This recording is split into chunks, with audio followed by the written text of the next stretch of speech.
Assalamualaikum warahmatullahi wabarakatuh.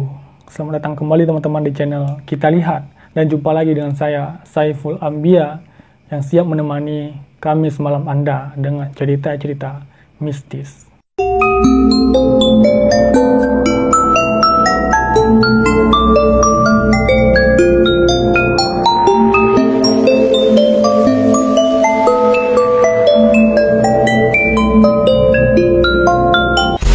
Oke teman-teman, jadi kalau kemarin masih bercerita di fakultas kami, jadi ini sudah menceritakan kejadian mistis di kampus tempat kami belajar, itu secara keseluruhan, jadi tidak di fakultas hukum ya. Jadi ada sebuah kisah yang pernah diceritakan pada kami, berasal dari cerita Satpam. Sebut aja nama Satpam itu Bang A ya. Jadi namanya itu berawal dari A, jadi saya inisialkan dengan A ya, untuk menjaga privasi beliau. Jadi teman-teman, beliau ini sudah bertugas cukup lama sebagai satpam. Jadi beliau sudah familiar lah dengan hal-hal begini ya, maksudnya sudah biasa gitu, karena sudah lama sekali beliau bertugas di kampus dan juga mengalami sudah banyak sekali kejadian seperti ini, mistis ya dalam artian. Jadi ketika duduk-duduk di kantin maupun di pos satpam, saya pernah diceritakan oleh beliau tentang kejadian-kejadian mistis yang awal-awal beliau alami. Artinya ketika beliau awal-awal bertugas gitu sebagai satpam, beliau mengalami hal-hal mistis. Jadi beginilah ceritanya.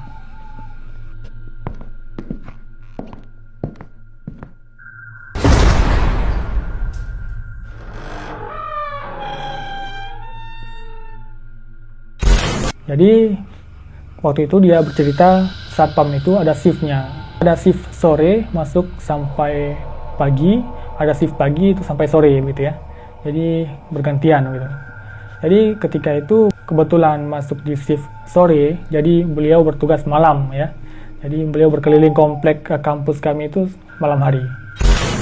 Nah, jadi waktu itu satpam harus keliling ya, keliling mengontrol atau patroli gitu ya. Karena aset-aset kampus kan banyak, seperti AC dan sebagainya ya. Jadi beliau bertugas untuk patroli waktu itu sekitar pukul setengah 11 atau setengah 12 gitu ya, malam. Nah jadi waktu itu, jadi dia jaga bersama dua orang temannya lagi. Jadi dua orang tinggal di pos, karena gantian ya, patroli itu gantian. Jadi kan luas tuh teman-teman, luas sekali kompleknya. Jadi dia dapat giliran pertama untuk patroli teman-teman. Jadi patrolinya itu pakai motor karena memang cukup jauh ya kalau jalan kaki. Jadi satu persatu ruangan, satu persatu fakultas dia lewati gitu, sambil memegang senter satu dan motor gitu ya. Jadi dia jalan dari mulai ekonomi, fakultas ekonomi, semua komplek dilewatin, kemudian ke teknik, kemudian balik lagi masuk ke FISIP, kemudian ke hukum, nah begitu. Pada akhirnya dia sampai di sebuah lokasi. Nah, jadi kan kampus kami kan dulunya perumahan orang bule ya, orang asing. Jadi tempatnya itu ada tempat pendaratan helikopter. Nah, bentuknya bulat teman-teman. Jadi lingkaran ya. Jadi dia melewati lokasi tersebut. Di situ banyak pohon-pohon besar. Jadi dia jalan, dia senterin satu persatu ruangan. Nah, dari jauh dia melihat seperti ada perempuan gitu ya, lagi duduk, dan laki-laki gitu di trotoar jalan. Dari jauh memang itu orang katanya. Jadi dia deketin karena dia samperin teman-teman, karena takut ya, karena jauh dari pemukiman warga, dia takutnya ada digunakan jadi lokasi muda-mudi ya gitu ya, melakukan maksiat gitu. Jadi dia samperin teman-teman. Dari jauh dia ceritakan rambutnya panjang perempuan ini, nggak pakai jilbab. Sedangkan di Aceh memang mayoritas perempuannya pakai jilbab. Jadi itu nggak pakai jilbab, dia deketin teman-teman. Tapi nggak nampak mukanya katanya, gelap mukanya, mau gelap gitu ya. Bajunya seperti, saya lupa dia katakan warna apa, tapi berwarna, tidak warna putih, tapi berwarna gitu ya. Nah, laki-laki juga di sampingnya tepat seperti bersanding gitu duduknya teman-teman, di pinggir trotoar. Jadi dia udah siap-siap tuh mungkin mau memarahi mungkin. Jadi dia ambil senter, mungkin mau digerebek namanya. Langsung dia gas motor sampai ke tempat itu, dan lama-kelamaan itu orang tersebut perlahan itu memudar teman-teman. Sampai akhirnya dihidupkan lampu tembak, lampu besar itu di motor, ditambah lagi dengan lampu yang ada di senternya.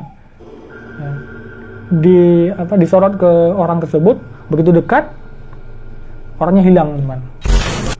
Nah di situ dia kaget setengah mati, langsung dia sigap memutar arah motor, balik arah, langsung cabut meninggalkan lokasi itu teman-teman.